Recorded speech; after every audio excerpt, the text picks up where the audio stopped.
સુરતના પાંડેસરામાં ફરી એક માસૂમ બાળા પર રખડતા શ્વાનોએ હુમલો કરતા બાળાને સારવાર માટે નવી સિવિલમાં ખસેડાઈ હતી.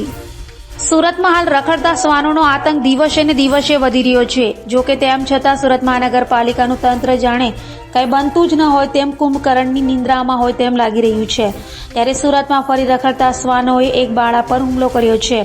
પાંડેસરામાં થોડા દિવસ અગાઉ રખડતા શ્વાનોએ એક માસૂમ બાળાને ફાડી ખાધી હોવાની ઘટના બાદ ફરી પાંડેસરામાં એક 4 વર્ષની બાળા પર રખડતા શ્વાનોએ હુમલો કર્યો હતો.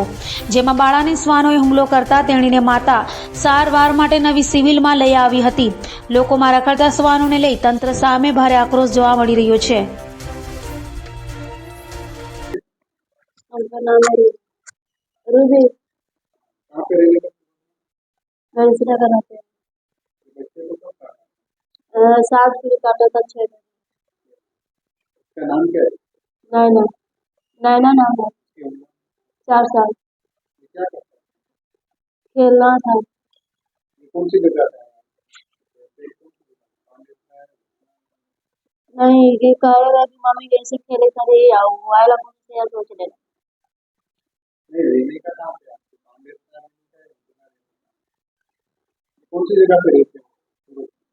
सूरत में रहते हैं तो गणेश नगर बच्चे का नाम क्या है? नैना 7 साल। हाँ 4 साल किसने काटा है? उसको कितने बैच का बना? अभी जूता काटा है जूता है काटा है।